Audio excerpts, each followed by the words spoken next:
Sup? Different space.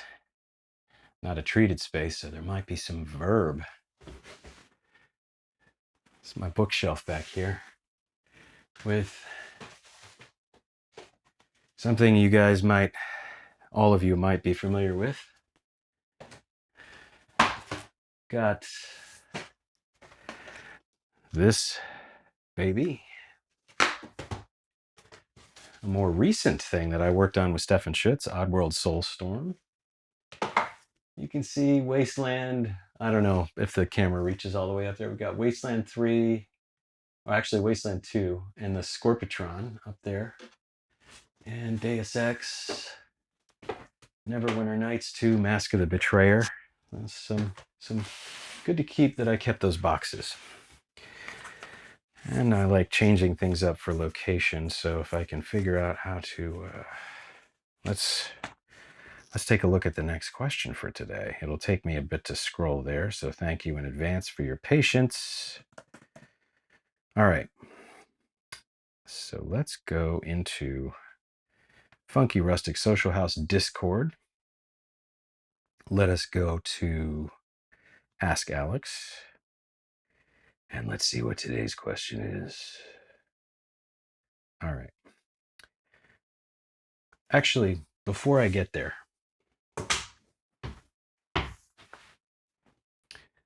I want to say thank you to everybody in my Discord server for being good to each other.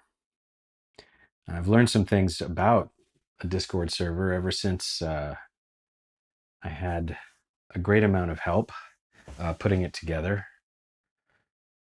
The initial setup was done by, I feel terrible for not remembering this. Oh my goodness, it's only me as the moderator. Hold on. It's the admin chat. Alma. Yes, Alma Elma. Haven't heard from Alma in a bit, but was instrumental in getting this going. So since then, we've got a politics channel. We've got an AI channel, subjects that are maybe not the most comfortable for people to talk about. And I know the world is, for everyone, it's not easy for everyone right now. It's pretty rough for many people right now.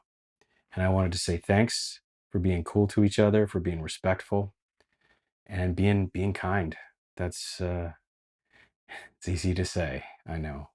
That really is one of my base parts of my psychological makeup.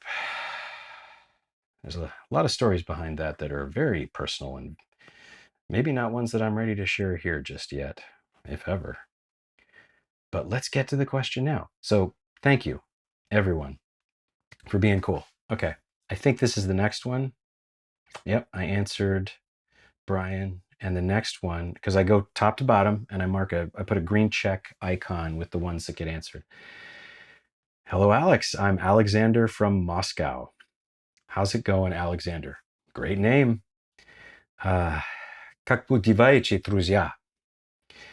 No one is talking about Unreal 2: The Awakening. That's right. Well, some are. Please share the story of your work on the music for this game.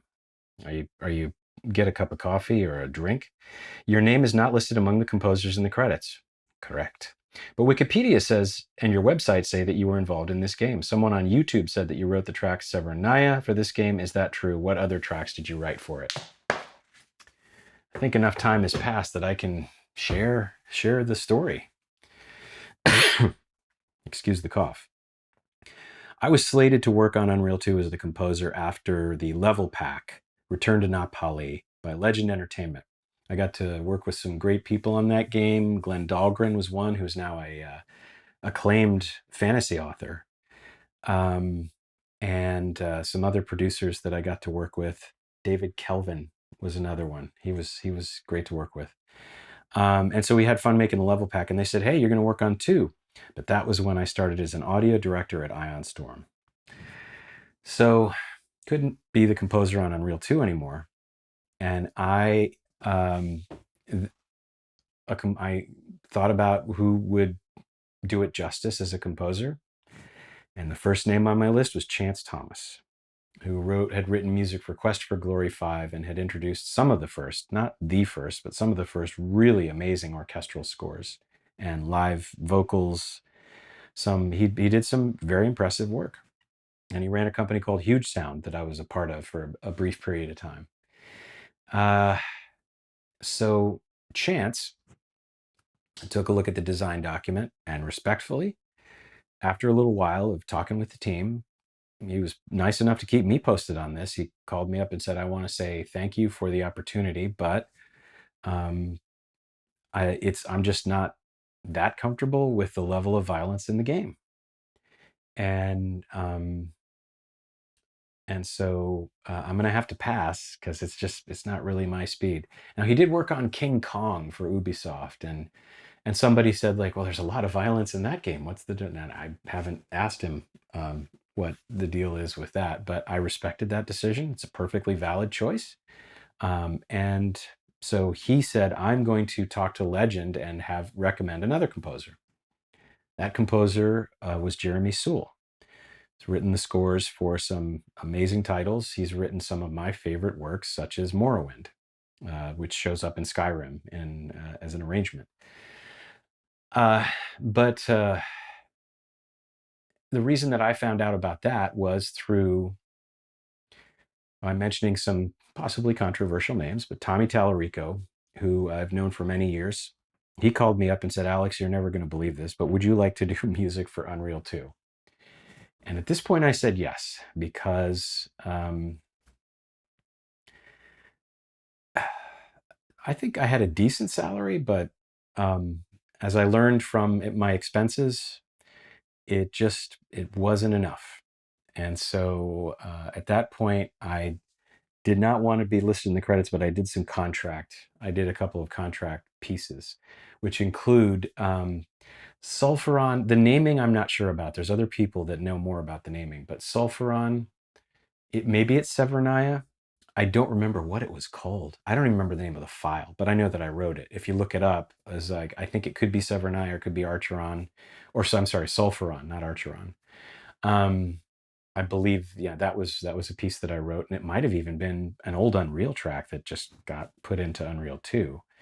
But a track that I know I wrote specifically was Drac Boss. There's like an approach to the Drac Boss inside this big spaceship in a big dark cave type alien looking chamber, and then the Drac Boss fight. Now I didn't track that. I used a Roland XP50 that I had gotten that used to be owned by Eric Brocious up at Looking Glass. So the Looking Glass gear came to Ion Storm Austin, and we got to use some cool gear there. That's where I fell in love with the Waldorf Microwave XT, the rack mount, and the Roland XP50 that I used on the Drac Boss theme in Nuendo.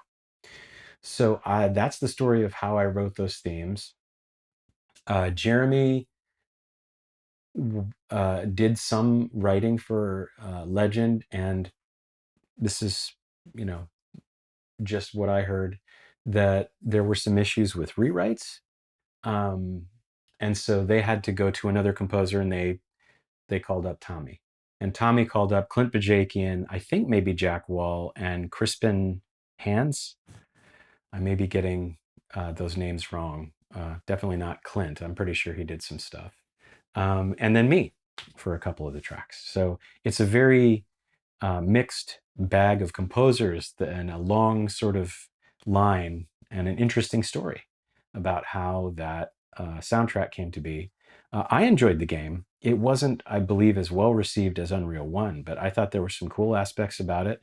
They did do some story approaches to it that didn't hit as hard as something like Half-Life. Half-Life kind of blew the doors off of how FPSs were done, as we all know at this point. But I think Legend had some really great ideas and some really fun gameplay aspects and some really amazing environments in Unreal 2. And I got to do a couple of tracks. So thanks for the question.